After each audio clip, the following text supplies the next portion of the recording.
안녕하세요. 여러분에게도 한 번씩 생각나는 첫사랑이 있으시겠죠? 제 나이 17살, 고등학교 1학년 때 학교에 교생 선생님이 새로 오셨어요. 미술 선생님이셨던 그분의 이름은 정기태. 20대 중반의 젊고 많이 마른 남자분으로 선생님은 오자마자 우리 학교 최고의 인기 스타가 되었습니다.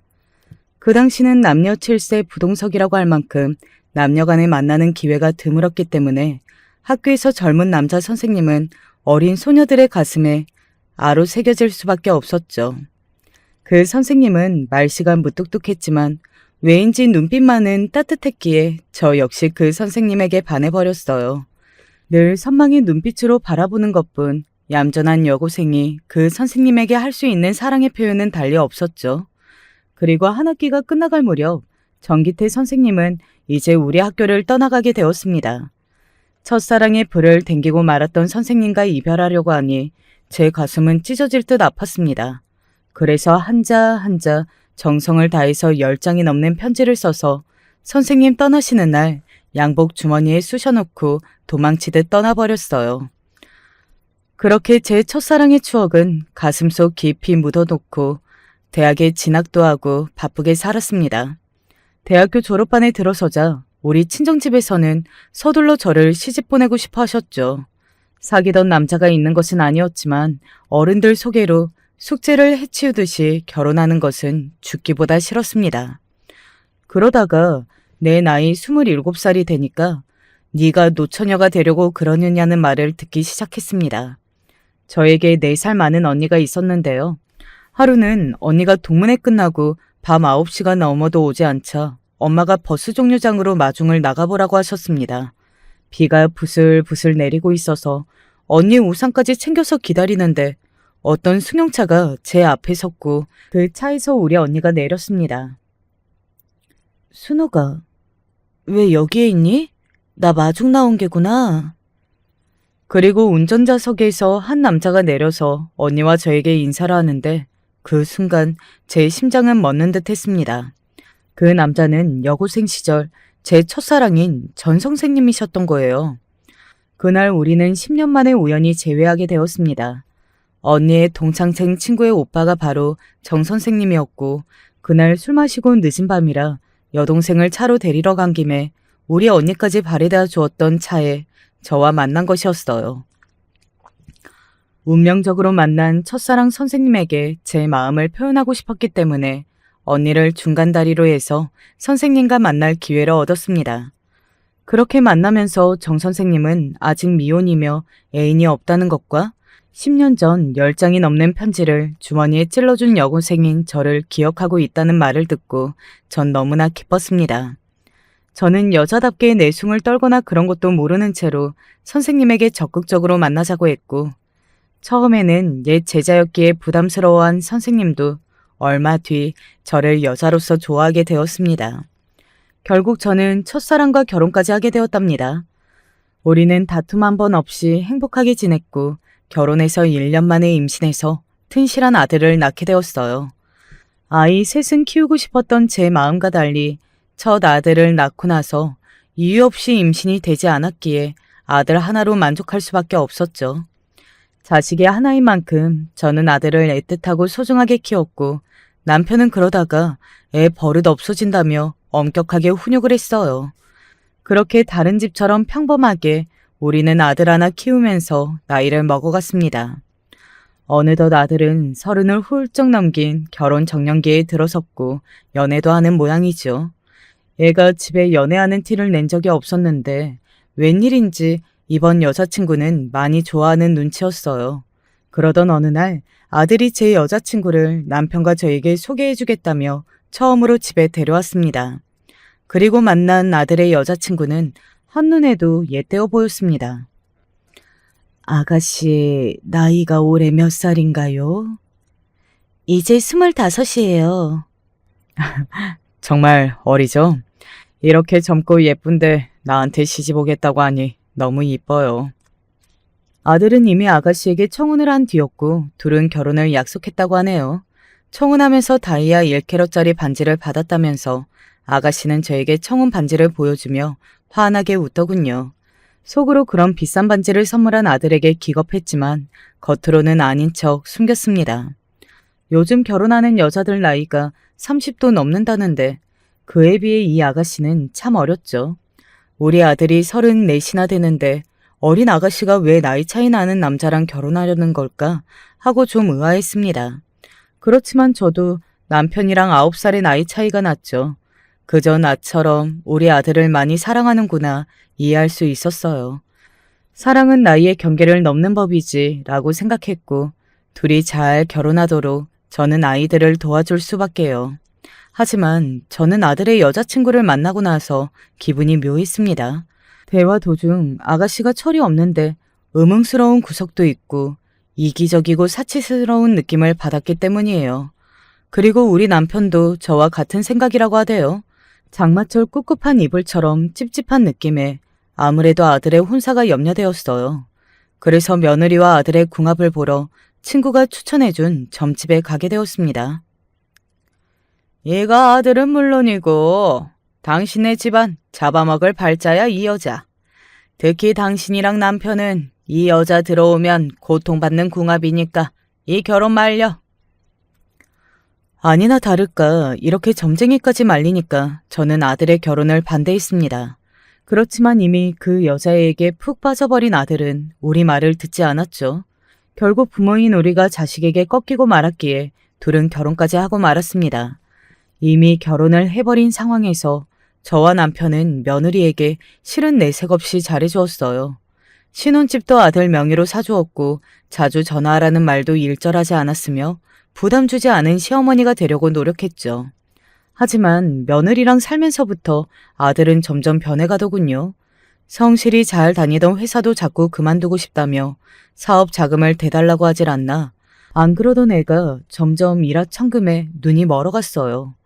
결혼 전까지 제가 사다주는 질 좋고 국산인 준저가 브랜드 옷을 아무 불만 없이 잘 입었던 아들이었습니다. 하지만 이제는 그런 옷을 사다주면 이렇게 불만을 표하는 거죠. 엄마도 참 그런 시장표 같은 옷을 아들에게 계속 입히고 싶으세요. 우리 아내는 발망, 구찌 이런 명품 옷으로 나를 세련되게 꾸며준단 말이에요. 그런데 이런 옷들이 내 눈에 차겠냐고요? 이렇게 저를 면박주더란 말입니다. 지금 검사로 있는 우리 조카는요. 제가 이런 옷을 사다 주면 참 고마워하면서 잘 입는단 말입니다. 이거 참 옷이 너무 좋은데요. 조카가 아직도 이렇게 이모 신세를 지고 있네요. 우리 집 어려워지고 나서부터는 제 새 옷은 다 이모가 사주셨는데 늘 감사한 마음뿐이에요, 이모. 검사도 그럴진데 평범한 회사원 녀석이 정말 사치스럽게 그지없이 변한 모습을 보니 씁쓸했습니다. 사실 우리 조카가 어렸을 적에 갑작스럽게 교통사고로 형부가 돌아가셨습니다. 그래서 언니는 평범한 가정주부로 살다가 형부 대신 생활비를 벌기 위해 생활전선에 뛰어들어야 했죠. 부모님이 집에 안 계시고 혼자 지낼 조카가 안쓰러워서 제가 우리 집에 아예 지내게 했어요. 저녁도 먹이고 입는 것이며 학교 준비물이며 아들같이 챙겨주었습니다. 우리 조카는 어릴 때부터 그렇게나 똑똑하더니 늘 학교에서 1등만 하는 동네 소문난 수재였어요. 어차피 집에 아들 혼자이니 형제처럼 둘이 잘 지내고 우리 아들 공부도 봐주는 조카가 그렇게나 기특했습니다. 그냥 우러나오는 마음으로 조카도 내 아들처럼 키웠죠. 그리고 우리 언니 덕에 지금 남편과 결혼할 수 있었으니까요. 남편도 처형과 조카를 참 많이 생각해 주었습니다. 가족 여행을 가면 꼭 조카를 먼저 챙기고 심지어 대학교 등록금도 모두 우리 남편이 대주었어요. 제가 부탁하기도 전에 남편은 우리 수철이 대학 등록금은 내가 해주고 싶다고 말해서 저도 언니도 그런 남편에게 깊이 감사하고 있습니다. 그렇게 잘 자라주어서 우리 조카는 사법고시를 패스하고 지금 검사직을 맡고 있습니다. 정말 자랑스럽죠? 그렇게 성공하고 나서도 조카는 명절에 꼭 우리 집에 자기 가족들 데리고 와서 인사시키고 건강식품이며 선물 등을 우리에게 자주 사주었습니다. 항상 이모와 이모부에게 받은 은혜를 갚고 싶다면서 잘 살아주는 조카를 보면 흐뭇하기도 합니다. 우리 아들은 장성에서 결혼까지 했고 또 남편은 교직에서 은퇴해서 우리 두 부부는 평화로운 노년 생활을 보내고 있었습니다. 하지만 우리 부부는 청첩병력과 같은 이야기를 듣게 되었습니다. 남편이 자꾸 하는 일도 없는데 피로가 심하게 느껴지고 황달 증세까지 보이자 무슨 병이 생긴 게 아닌가 싶어서 대학병원에 가서 검사를 해보았죠. 그랬더니 남편의 뱃속, 그러니까 간에 암세포가 자라고 있던 것이었습니다. 이미 간암 2기가 진행 중이라고 하며 의사는 남편에게 간이식 수술을 제안했습니다. 지금 환자분에게 가장 좋은 방법은 간의 이식 수술입니다. 보통 혈연 관계, 그러니까 부모 자식, 형제 간의 유전자가 비슷해서 이식이 가능한지 검사를 진행해 보시고 적합자의 간 일부를 떼어주면 환자분 회복에 큰 도움이 될 것 같군요. 남편도 저도 자식에게 피해주기 싫은 사람들입니다. 의사 양반, 내 나이가 70이 넘어서 부모도 안 계시고 하나뿐인 형도 이미 저 세상 사람이 되었어. 그럼 남는 것은 내 아들놈 하나인데 나 살자고 내 자식 간을 떼라고. 난 그렇게는 못하겠소. 여보, 그래도 일단 나랑 상훈이 간을 한번 검사라도 받아봅시다. 내 간이 꽤나 커서 당신 죽어도 남을걸요. 저는 남편의 마음이 편해졌으면 하는 마음에 억지로 웃어 보였습니다. 결국 의사와 제 강요로 저와 아들의 간이 남편 간과 적합한지 알아보는 검사를 진행했습니다. 그리고 상훈이의 간이 이식에 적합하다는 검사 결과가 나왔죠. 하지만 남편은 차마 아들에게 네 간 좀 떼어다오 라고 말할 위인이 못 되었습니다. 저도 내 소중한 아들이 혹여나 간을 떼고 나서 몸이 성치 않을까봐 혼자서 끙끙 앓으면서 걱정했습니다. 저는 귀옥 언니와 이런 고민 상담을 했었는데 그게 조카 수철이 귀에 들어간 모양입니다. 그리고 우리 조카는 효심이 지극한 아이라 자기 같으면 당장 아버지에게 간을 떼어줄 거라며 제 아들을 설득한 모양이었어요. 느닷없이 아들이 병원에 와서 큰 소리로 우리에게 화를 내더군요. 검사 결과 나왔다면서요. 왜 저에게 말을 안 했어요? 수철이 형한테 이런 이야기를 들어야겠습니까? 아들인 제가요? 미안하다.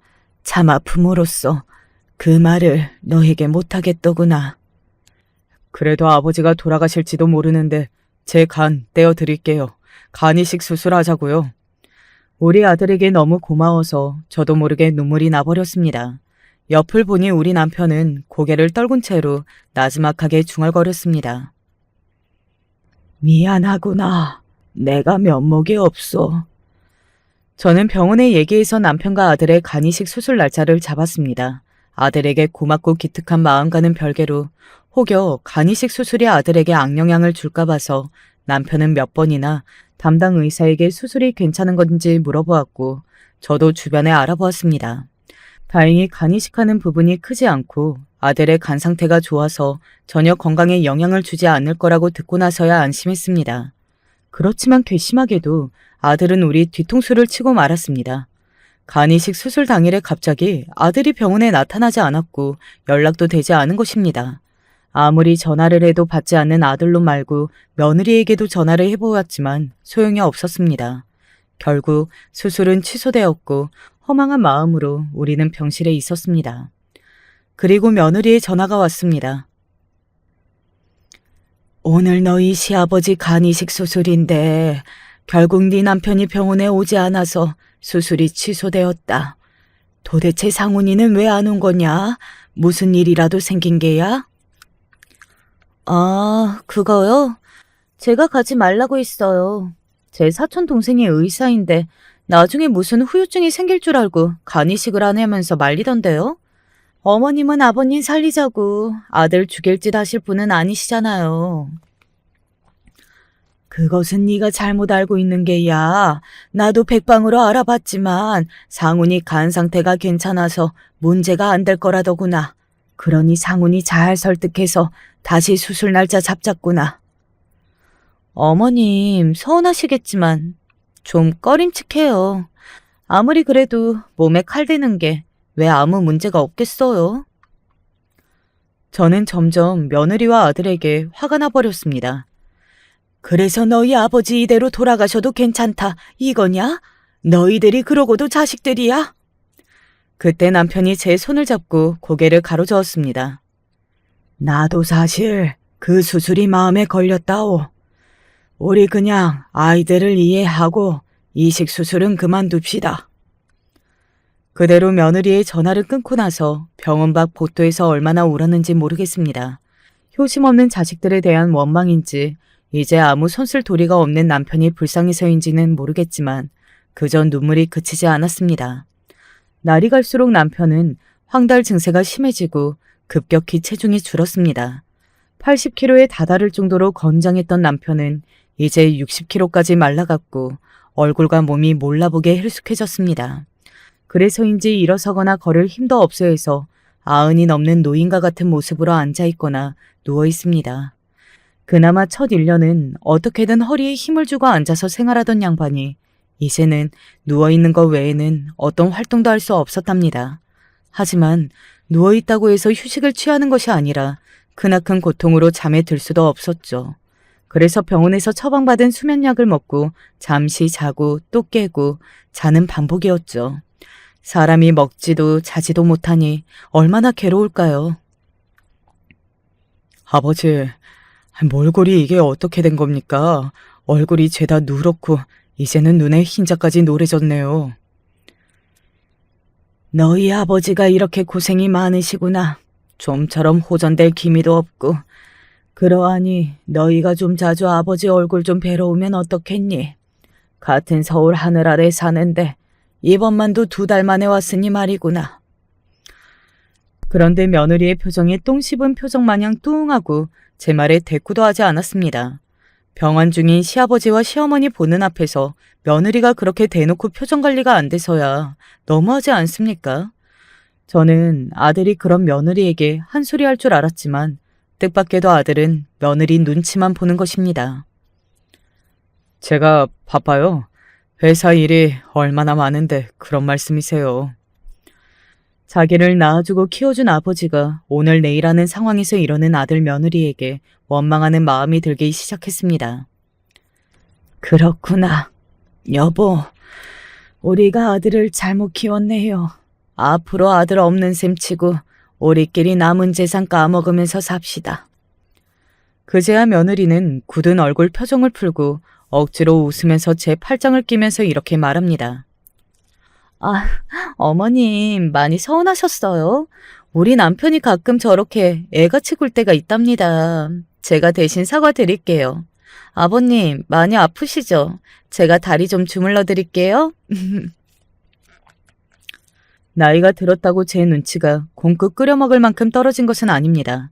아들 제 혼자 한 소리가 아니라 며느리 등살에 시아버지 병문안을 자주 안 온 것을 알면서도 자식들이 잘못한 것을 가르치는 것이 부모의 역할이라고 생각해서 저는 가끔 이 방법을 써먹었습니다. 하지만 자식놈은 이런 말을 끝으로 제 속을 긁어놓았죠. 우리 엄마는 꼭 분리하면 유산 말씀하시더라. 알겠어요. 더 자주 들릴게요. 그런데 저 아버지 유산 때문에 그러는 건 아닙니다. 누가 들으면 오해하겠네요. 네, 우리 남편은 교직 생활을 하면서 재산을 좀 모아놓았습니다. 옛날 선생 월급이 해봐야 얼마나 했겠습니까? 40만 원이었던 시절부터 알뜰살뜰 모아가면서 시골 땅을 사둔 것이 나중에 호텔 리조트로 개발되면서 큰돈을 만지게 되었습니다. 그렇지만 시골 땅을 팔아서 우리의 생활이 바뀌었느냐? 그것은 아니었습니다. 저나 남편이나 천성이 검소하고 큰돈 앞에서 흔들리지 말자고 나쁜 유혹을 경계했죠. 우리 땅이 잘 되었다는 소문은 우리 뜻과 상관없이 이곳저곳 퍼져서 이 주식을 사라. 여기 아파트가 나중에 2배로 뛴다더라. 내가 기가 막힌 사업을 하는데 1억만 투자하면 3년 안에 5배로 돌려주마. 친척, 친구, 친하지 않은 이웃들까지 이런 소리를 하면서 나타나더군요.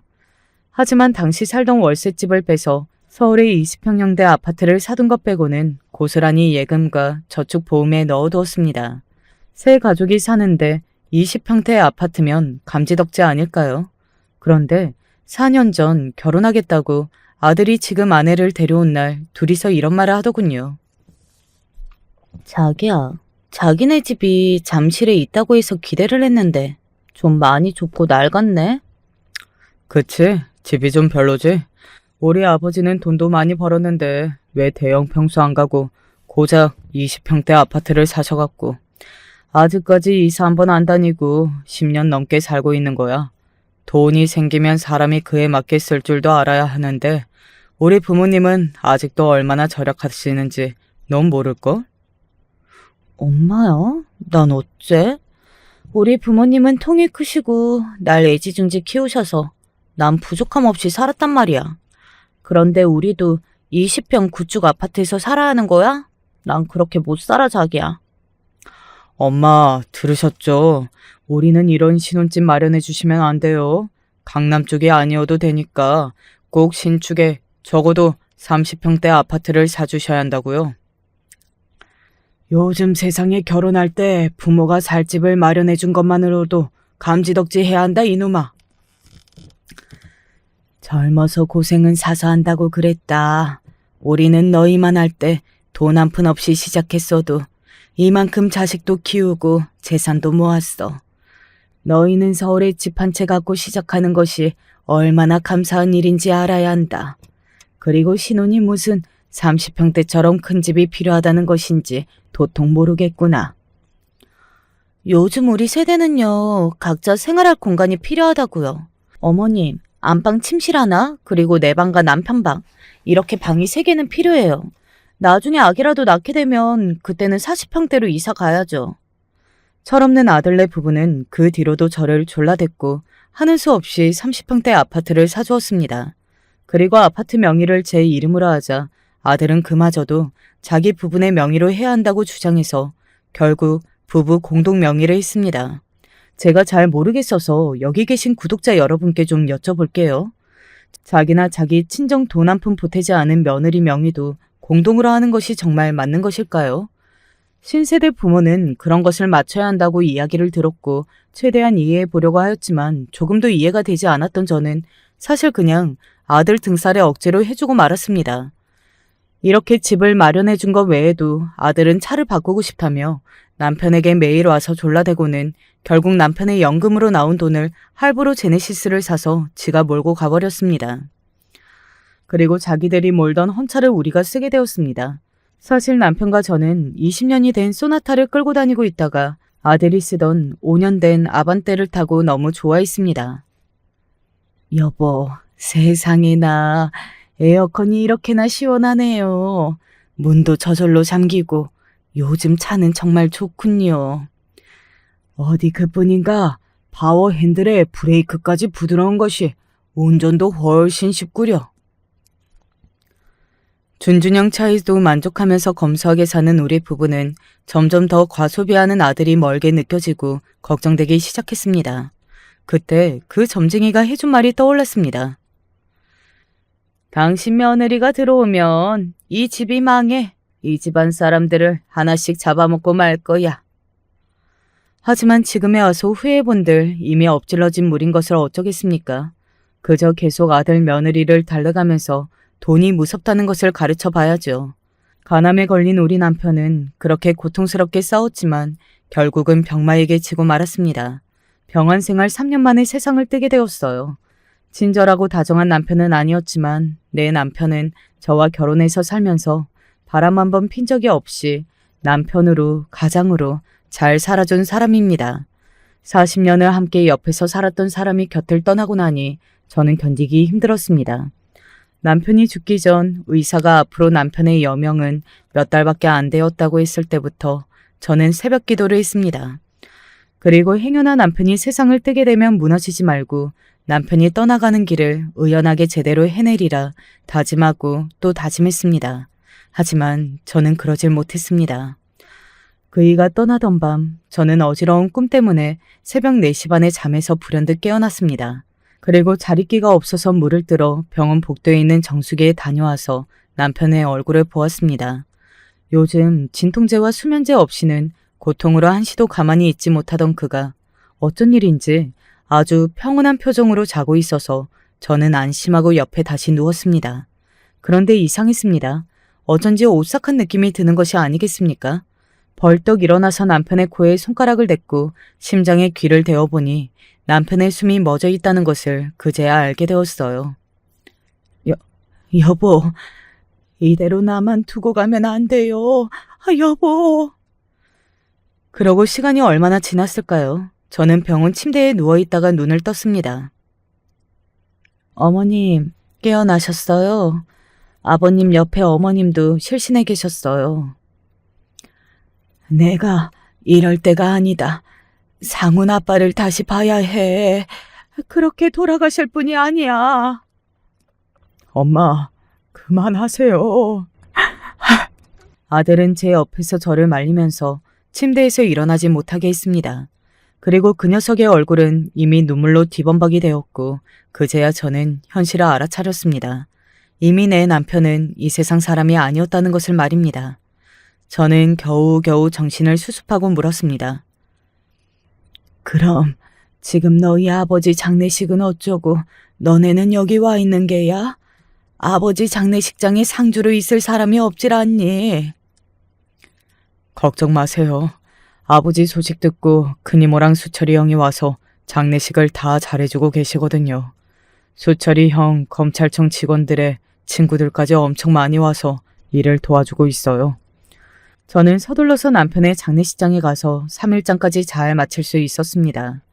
아들놈과 며느리는 꽂아놓은 보릿대 마냥 장례식장의 상주 자리에 멀뚱히 서 있을 뿐이었고 모든 절차와 손님 대접 등은 수철이가 다 해주었습니다. 남편을 가족 묘소에 묻어주고 나오면서 저는 수철이의 손을 꼭 잡고 감사의 표현을 했습니다. 수철아, 네가 상훈이 형이고 내 큰아들이구나. 내가 경황이 없었는데 네가 이모부 장례식을 이렇게 잘 도와주어서 정말 고맙다. 이모, 별 말씀을 다 하세요. 우리 어떤 사이예요? 그리고 이모부가 저에게 어떻게 해주셨습니까? 우리 아버지 가시고 난 뒤에 제 아버지 역할 다 해주셨어요. 대학 등록금 다 대주시고 졸업식이나 결혼식 등등 우리 친아버지와 같이 계셔주셨어요. 그 은혜 잊어버리면 사람놈 아니죠. 이모, 앞으로도 힘든 일 있으시면 이제 저에게 기대세요. 아셨죠? 똑똑해서 검사까지 하는 녀석이 이렇게나 은혜도 잊지 않고 인성이 바르니 조카가 너무 이뻐 보였습니다. 남편을 떠나보내고 난 뒤에 저는 하루가 다르게 얼굴이 야위어갔습니다. 입맛이 없다며 하루에 한 끼 밥도 제대로 챙겨 먹지 않았고 잠도 잘 못 이뤘으니 당연한 것이겠죠. 남편도 없는 집에서 그저 시체처럼 누워만 있는 거 말고는 제가 할 수 있는 것이 없었습니다. 우리 언니는 하루에 몇 번이나 제게 전화를 해서 안부를 물었습니다. 순우가, 너 그러다가 큰일 난다. 너까지 잘못되면 어쩌려고 그러니? 먹기 싫어도 억지로 먹고 억지로 자야지. 저를 챙겨주는 언니에게 고마웠지만 그때의 저는 삶의 의지를 잃어버리고 말았던 것 같습니다. 며칠이 지나고 아들 며느리가 집에 찾아왔습니다. 엄마, 이모 전화 받고 왔어요. 엄마도 이렇게 계시면 어떻게 해요? 요즘 통 드시질 못하셨다면서요. 백숙을 포장해 왔으니 이것 좀 드세요. 며느리는 포장해온 백숙을 수저와 함께 제 앞에 갖다 바쳤습니다. 철없는 줄로만 알았던 자식들이 이렇게 제 어미를 챙겨주는 정성을 봐서 저는 한술 한술 억지로 백숙을 떠서 입안에 밀어 넣었습니다. 어머님이 이렇게 계시니까 제 가슴이 다 찢어지는 것만 같아요. 어머님, 여기 아버님하고 사시던 집에만 계시면 더 아버님 생각만 나지 않겠어요? 우리 기분 전환할 겸 여행 가요. 아니다. 난 괜찮구나. 여행을 갈 기력도 기분도 없구나. 하지만 아들 며느리는 싫다는 저를 자꾸만 설득하고 졸라대면서 해외여행을 제안했습니다. 그러다 보니 문득 잠깐 집을 떠나 있으면 좀 살 것만 같은 기분이 들 것 같기도 했습니다. 결국 며느리의 여행을 승낙했죠. 10년 전 남편 학교 선생님들 부부 동반 모임으로 베트남을 가본 뒤 처음 가는 해외여행이었습니다. 아들은 사이판 3박 4일 여행을 예약했고 비행기가 출발하는 날 집으로 저를 데리러 왔습니다. 아니, 엄마, 여행 캐리어 짐이 왜 이렇게 무거워요? 짐을 얼마나 싸신 거야? 그래도 4일 동안 거기에 있다 오지 않겠니? 그 정도 짐은 싸야 하는데. 일반적인 여행용 캐리어 하나 쌌을 뿐인데 아들은 무겁다고 툴툴거리고 며느리는 중얼거렸습니다. 그러게나 거기서 얼마나 오래 있을 거라고 짐을 이렇게나 싸셨대요. 그 짐들 다 필요 없으실 텐데 그것도 모르시고. 별일도 아닌데 타박을 하는 애들에게 괜히 서러운 마음이 들었습니다. 아마 남편을 잃고 아직 제 마음 상태가 제대로 돌아오지 않은 탓이겠죠. 그렇게 공항에 가서 출국 수속을 받는데 아들은 짐도 없고 여권도 없는 것입니다. 의아하게 여긴 제가 물어보니 아들은 글쎄 여행을 떠나지 않는다는 것입니다. 아니, 상훈아, 사이판까지 가는데 나랑 며느리 둘만 보내겠다는 것이냐? 저는 회사 일이 바빠요. 갑자기 어떻게 휴가를 내서 가겠어요. 이 사람이 엄마 잘 모시고 다닐 테니 염려 마시고 재밌게 놀다 오세요. 어안이 벙벙했습니다. 하지만 아들 며느리는 이미 작전이라도 짰다는 듯이 억지로 저를 비행기에 타도록 보냈고 그렇게 저는 하는 수 없이 며느리와 단둘이 비행기를 탔습니다. 며느리는 결혼해서 우리 집 식구가 된 지 4년째이지만 저에게 아직 서먹한 사람입니다. 합가에서 함께 맞대고 살아보기로 했으니까 며느리라고 자주 들러서 이야기도 하고 밥도 먹으면서 친하게 지낸 것도 아닙니다. 그리고 3년간의 남편 병간호라 하면서 더욱이 며느리는 할 도리들을 그냥 지나쳤습니다. 어버이날과 생일에 병원에 들려서 꽃과 용돈을 주었을 뿐입니다. 병원에서 1시간도 머무르지 않고 떠났습니다. 설과 추석 명절에는 또 어떻습니까? 역시 병문안을 와서 함께 밥을 먹는 것도 아니에요. 그렇게 손님처럼 얼굴만 빼꼼히 내밀었다가 가버리는 며느리와 제가 친해질 기회는 도통 없던 것 같더군요. 그리고 며느리는 저와 성격도 맞지 않아서 저는 며느리 눈치를 보느라고 함께 있는 것이 불편하기만 했습니다. 얘야, 나는 이대로 사이판까지 여행하지 않아도 좋다. 사이판에 도착하는 대로 한국으로 돌아오는 비행기편을 알아봐라. 하지만 제 말에도 며느리는 무표정한 얼굴로 대꾸도 하지 않은 것입니다. 글쎄, 난 여행할 기분이 아니래도 도착하는 대로 바로 돌아오는 거다. 내 말 듣고 있는 거냐? 제가 언성을 조금 높이자 그제야 며느리는 귀찮다는 표정으로 대답했습니다. 아니요. 어머님이 하실 수 있는 것은 없으세요. 우리는 예정대로 사이판에서 재미있게 여행하고 다니는 겁니다. 아시겠죠? 그러더니 며느리는 더 이상 제 말을 듣지 않겠다는 듯이 안대를 착용하고 귀에 이어폰을 끼고는 자버리는 것입니다. 그리고 왜인지 사이판까지 가는 5시간 동안 저는 알 수 없는 불안감에 휩싸이기 시작했습니다. 비행기에서 한숨도 자지도 먹지도 못하고 창밖 높은 하늘만 바라보다가 사이판에 착륙하자 더욱 불안해지는 것입니다. 급기야는 속이 더부룩하고 구토를 할 것만 같이 속이 메스꺼렸죠. 사이판 공항에 내린 저는 급히 화장실부터 찾았습니다. 그리고 먹은 것도 없이 신물이 올라와 몇 차례 구토를 했습니다. 이렇게 어지럽고 구토를 해보기는 임신했을 때 입덧 이후로 처음이었어요. 게다가 더 이상한 것은 괜히 마음이 불안하기만 한 것이었죠. 화장실에서 나와보니 며느리는 보이지 않았습니다. 처음 와보는 타국의 땅에서 유일한 보호자인 며느리마저 없으면 저는 어떻게 할지 모르기 때문에 필사적으로 며느리를 찾기 시작했습니다. 그리고 마침내 저기 편의점 앞에서 전화 통화를 하고 있는 며느리를 발견하고 저는 기쁜 마음에 다가갔습니다. 그러다가 문득 이상한 웃음소리에 걸음을 멈추고 편의점 근처 상자에 몸을 숨겼습니다. 아니, 내가 왜 이러지? 왜 갑자기 며느리를 보기가 두렵지? 저도 저 자신이 이상했지만 며느리가 절 알아보지 못하도록 몸을 숨기고 며느리가 하는 말에 귀를 기울였습니다. 그러니까 언제 공항에 도착하냐고. 이제 이 일의 마무리가 코앞인데 자꾸 문구적 될래? 네가 그 노인네를 치워야 우리가 그 노인네 재산을 가로채서 너한테 착수금 말고 잔금을 다 줄 것이 아니야.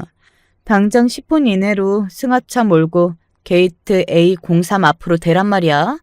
내가 노인네를 거기에 데려갈 테니까 바로 그 노인네를 차에 태워서 손을 묶고 머리에 천을 씌워버려. 알겠어? 그러면 나는 공항에서 갑자기 납치당한 걸 본 사람처럼 연기를 시작할게. 아이고, 우리 어머니를 누가 납치해갔네. 이러면서 말이지. 저는 온몸에 소름이 돋는 것을 느꼈습니다. 방금 며느리 입에서 나온 말이 사실인지 듣고도 믿기지 않았으니까요. 전화기에 대고 납치하겠다는 그 노인네가 바로 저일 테니 말입니다. 그 전화를 끊자마자 며느리는 어딘가에 다시 전화를 했습니다. 여보, 나 사이판 공항이야. 지금 잘 도착했어. 지금이야. 빨리 가서 재산 빼돌려. 최대용한테 어머님 납치하라고 시켰어. 그럼 이제 어머님은 사이판에서 납치 10종이 되고 마는 거지? 어서 당신은 당신 일을 하라고. 나는 여기서 일 마무리 짓고 다시 통화해. 그런 숭악한 일을 며느리만 꾸민 것이 아니라 바로 내 아들이 함께 꾸민 짓이라는 것을 믿고 싶지 않았습니다. 몸이 부글거리고 머릿속이 새하얘졌어요. 하지만 그대로 있다가는 며느리와 그 수아가 저를 납치해서 무슨 짓을 벌일지 모릅니다. 저는 부들거리는 손으로 핸드폰의 발신 버튼을 눌렀습니다. 지금 불쌍하고 가련한 저에게 도움을 줄 사람은 오로지 한 명만 떠올랐습니다. 바로 우리 언니입니다.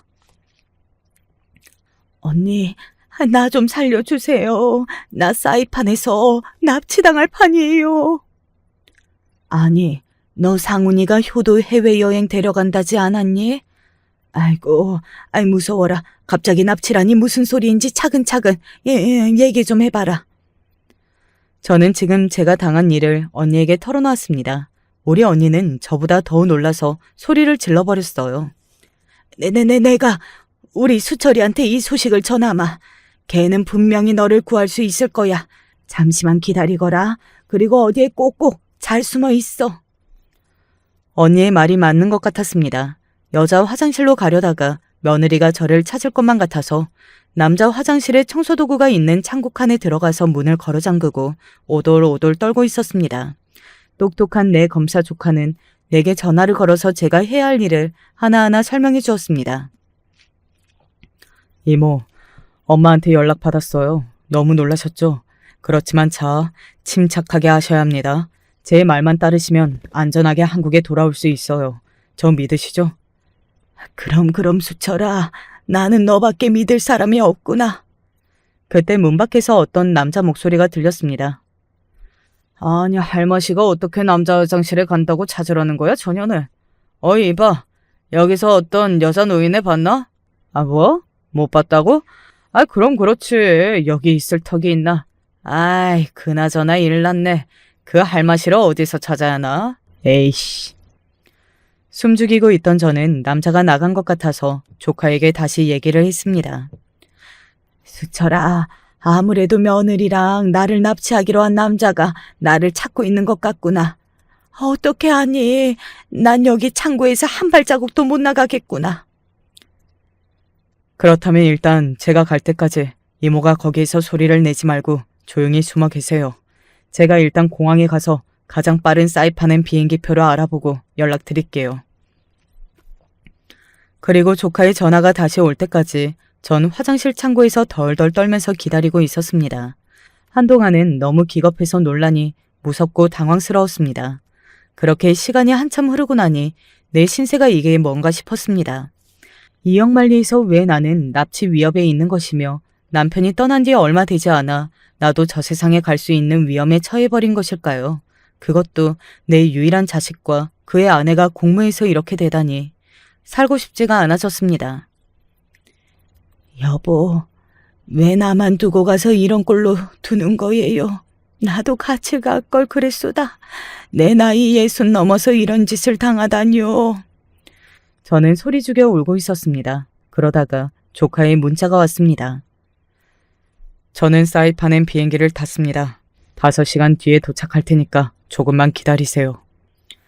자식들은 날 죽이려 하고 조카는 날 살리려 하는 이 기가 막힌 상황에서 저는 내 유일한 동아줄만 오매불만 기다릴 수밖에 없었어요. 울다 지쳐 잠에 들어버렸는데 누군가가 창고 문을 두드렸습니다. 그리고 조카의 목소리가 들렸습니다.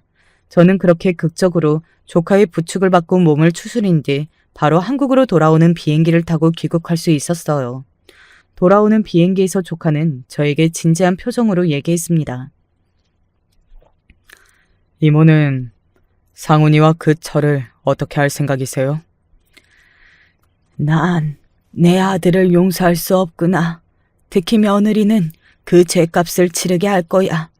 너도 알다시피 상훈이가 원래 그런 놈이 아니었단다. 아내를 잘못 만나서 점점 변하더니 이제 천륜을 거스르는 망나니가 되어버렸구나. 법의 심판을 받자면 재수 씨는 물론이고 상훈이도 처벌을 피할 수 없을 거예요. 그래도 괜찮으시다면 제가 생각한 방법을 들어보시겠어요? 그리고 조카는 기가 막힌 복수의 방법을 알려주었습니다. 내 아들에게 복수를 하고 싶지 않았지만 또 제게 어떤 짓을 할지 모르는데 그대로 둘 수는 없었죠. 저는 조카의 계획에 따르기로 동의하고 말았습니다. 공항에 도착해보니 언니가 나와 있었어요. 우리 자매는 보자마자 서로 부둥켜 안았습니다. 죽다 살아난 나도 걱정을 많이 한 언니도 말없이 울면서 아무 말도 하지 않았습니다. 어머니, 이모를 잘 부탁드려요.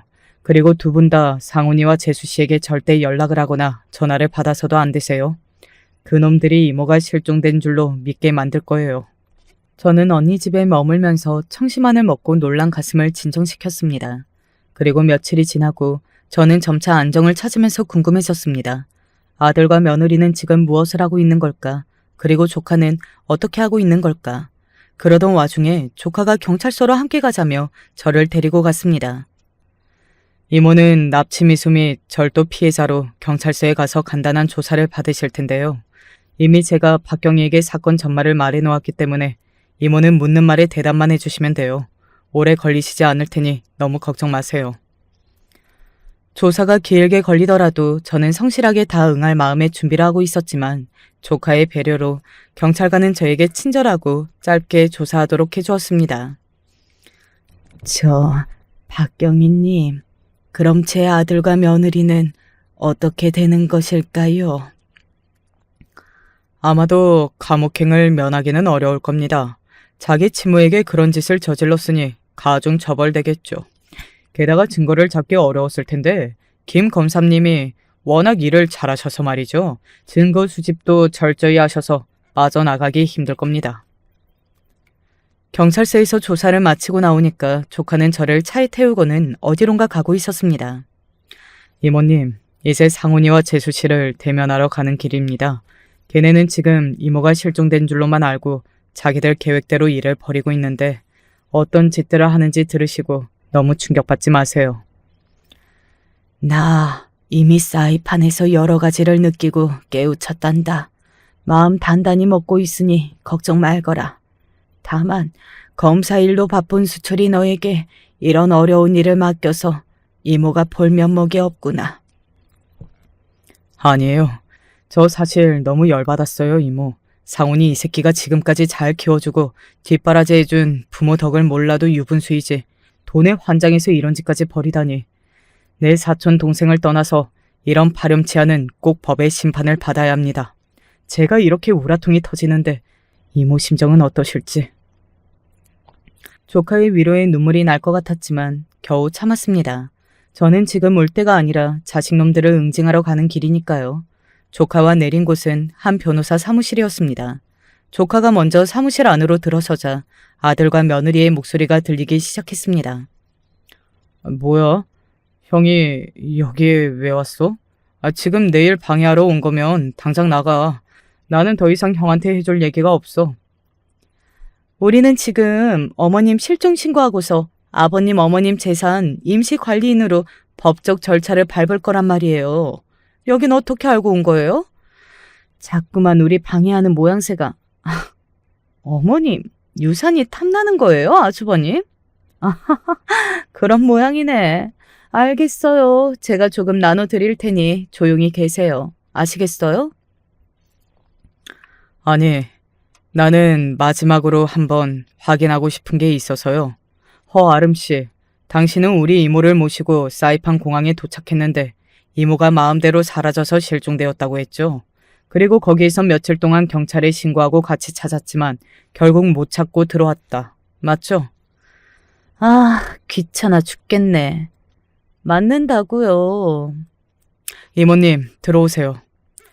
저는 허리를 꼿꼿이 세우고 천천히 문을 열고 안으로 들어갔습니다.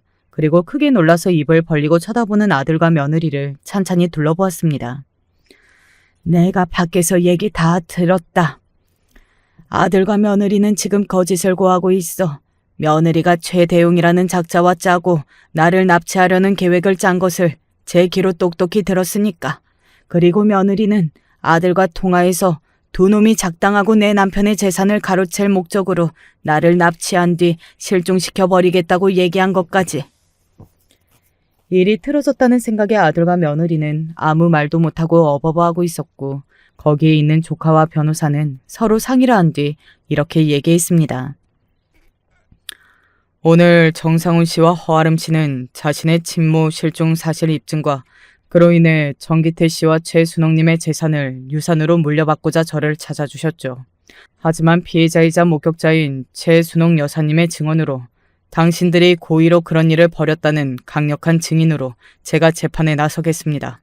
그럼 되겠죠, 김검사님. 잘했어. 어차피 증거는 차고 넘치니까 말이야. 우리 조카는 아들에게 자기 친한 후배 변호사를 유산 상속 변호사로 소개해 주었지만 사실은 아들의 거짓말과 범죄를 입증하기 위해 한 편을 먹고 속였던 것입니다.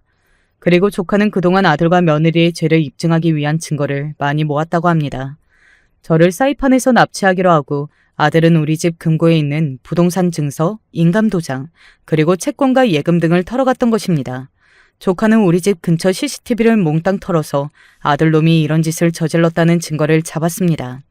그리고 며느리와 작당했던 최대용을 추적해서 경찰서에 잡아놓고 자백을 받아내었다고 합니다.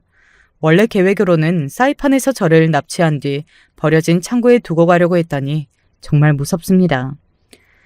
진정 내가 낳고 사랑으로 길러낸 내 아들이 나를 죽이려고 했다고? 그게 정말이냐? 아들은 사색이 돼서 반박했습니다. 엄마, 용서해 주세요. 정말 저는 엄마를 그렇게까지 할 계획은 없었어요. 납치해서 호텔방에 가둬두고 그동안 재산만 내 명의로 가로챌 생각이었어요. 설마 제가 엄마를 죽이려고 했다니 그것은 말도 안 됩니다. 이 죽일년, 너 진짜 내 엄마를 죽이려고 최 씨하고 짰던 거야? 진짜로 그런 거냐고. 하지만 며느리는 지 뜻대로 일이 안 돼서 분하다며 화를 낼 뿐이었습니다. 그래, 이 멍청한 놈. 너희 친모를 살려두면 어떻게 네가 상속받냐? 명의만 앞으로 돌려둔다고 그게 되냐? 나이만 나보다 훨씬 많아서 그런 것도 모르고. 아이씨, 다 된 밤에 코 빠트렸네. 노인네가 아주 도망을 잘 쳤어. 세상에. 며느리는 이제 본색을 드러내서 험한 말, 욕설을 해가면서 저와 아들을 조롱했습니다.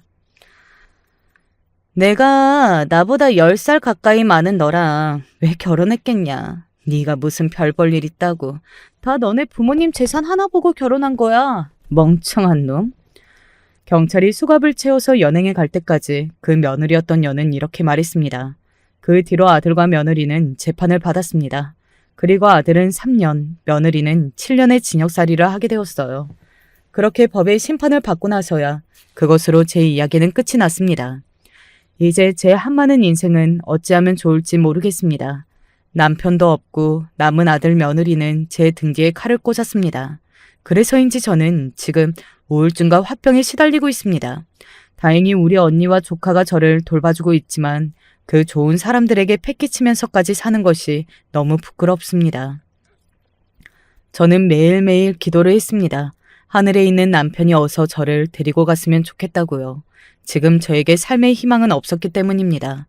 그러던 어느 날 조카는 저를 한 보육원에 데려갔습니다.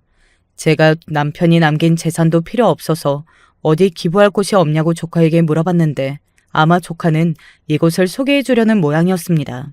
그런데 여기에서 아이들을 지켜보고 함께 점심도 먹으며 얘기하다 보니 문득 이곳 아이들과 저는 가족이 없다는 공통점이 있다는 생각이 들었어요. 그리고 우리는 모두 사람의 정을 그리워하고 있었습니다. 다음 날부터 저는 그 보육원에서 식당 할머니로 식사를 챙겨주면서 아이들과 같이 지내는 시간이 많아졌습니다. 그리고 아이들에게 우리 조카의 이야기를 하면서 너희도 똑똑하고 나중에 성공하는 꿈을 가졌으면 좋겠다고 했습니다. 앞으로 저는 남편이 남기고 간 재산을 그 아이들의 교육에 쓰려고 합니다. 내 평생 내 가족과 나만 보고 살았는데 큰 위기와 배신을 겪고 나서 이렇게 제 삶이 바뀌게 되었어요. 제가 앞으로 살 날이 얼마나 될지는 모르겠습니다. 하지만 저는 보육원 할머니가 되어 아이들을 돕고 또 그들은 저에게 관심과 사랑을 주면서 그렇게 서로 보듬으면서 여생을 마치려고 합니다. 여러분께서도 주변에 불우한 사람들에게 관심을 가져주시면 감사하겠습니다. 저의 보잘것없는 인생 이야기는 이제 마무리 지을게요. 구독자 여러분 늘 평안하고 행복하소서.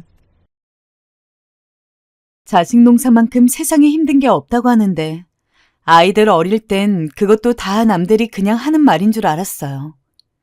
그런데 성인이 되고 난 뒤의 자식들은 진짜 뜻대로 되지 않더군요. 부모란 눈 감을 때까지 자식 생각만 하다 가게 되는 운명인가 봅니다. 우리 가족을 보면 특히나 요즘 그런 생각이 크게 드는데 아마 다 비슷하신 걸까요? 저희 집은 딸만 셋이고 남편과 저에게 있어서 이 애들을 얼마나 소중히 여기고 예삐 키웠는지 몰라요. 처음에 아기가 잘 생기지 않아서 저와 남편은 무척 마음고생을 했고 그렇게 해서 와준 큰딸은 정말 너무나 천사 같고 귀하더군요. 저를 꼭 닮았기도 했고 어렵게 얻은 아이라서 그런지 애틋함이 컸어요. 그 뒤로 얼마 되지 않아 둘째가 태어났는데 힘들게 낳은 큰아이 뒤로 생각보다 금방 찾아와 주었기에 그 또한 얼마나 고마웠는지 몰라요.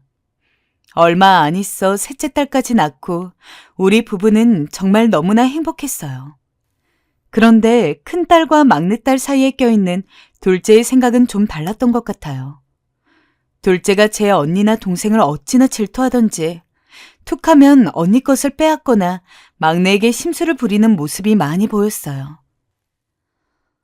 아, 언니만 이거 공주옷 가지고 있잖아. 나도 줘. 내 것도 달라고. 유나야, 이건 언니 거야. 유나는 저번 달에 사줬잖아. 싫어. 달라고. 주란 말이야. 사줄 때까지 나 뗐을 거야. 어렸을 때도 그랬지만 커서도 그랬어요. 공부도 아주 잘하는 편이었고 얼굴도 예쁘고 키도 크고 어딜 가나 눈에 띄는 둘째는 이미 많은 부분에서 인정을 받고 있었는데요. 그럼에도 불구하고 집으로만 들어오면 여지없이 짜증을 낼 때가 많았고 심술도 곧잘 부리곤 했어요. 저야 제 딸이니까 이런 걸 감안하고 설득하고 있지만 남들 눈에는 그렇지 않을 것 같아서 몇 번 야단도 많이 쳤어요. 유나야, 언니 거에 욕심내지 말라고 했지. 왜 언니 물건을 훔쳐가? 그럼 못 써. 아껴 쓰고 언니 배려할 줄도 알아야지. 그리고 저번 달에 선생님한테 전화 왔는데 너 짝꿍 물건 뺏었다며. 내가 언제? 잔소리 듣기 싫어. 그만해. 뭐? 엄마 말이 잔소리로 들려? 네가 지금 잘못한 부분에 대해 이야기해 주는 거잖아. 말꼬리 좀 잡지 마. 나 나갈 거야. 그런데 딸아이는 제가 야단을 쳐도 소용이 별로 없었어요. 그저 다 잔소리로 받아들였고 혼나고 나면 엄마가 자기를 미워한다고 방 안에 들어가 엉엉 울기 바쁘더군요. 도대체 어떻게 훈육을 해야 하는 건지 키우기가 너무 힘이 드는 아이였어요. 아이 셋을 키우면서 고루고루 있을 수 있는 고생의 분량을 둘째에게 다 몰아서 썼다고 해도 과언이 아닌데요. 진지하게 얘로 인해서 너무 힘들다고 느꼈던 시기가 있었고 그런 생각을 하는 자체로 죄책감을 느꼈던 적이 있었어요. 바로 사춘기 무렵 둘째가 집을 나가버려서 종족을 감췄을 때의 일인데요. 당시 아이를 찾느라 온 넋이 나가 있었던 저는 겨우 동네 파출소에서 연락을 받게 되었고 힘들게 둘째 딸을 데려오려는데 글쎄 저를 보자마자 손을 뿌리치는 게 아니겠어요? 그러면서 하는 말이 정말 보자 하니 안 되겠다 싶더군요. 이게 뭐야? 나 데려오면서 그냥 왔어? 차라도 끌고 왔어야지. 다리 아파. 뭐라고? 너 이놈의 기집애가 지금... 그게 엄마한테 할 소리야? 그래, 할 소리다. 아니, 차도 안 끌고 오면 어떡하라는 거야?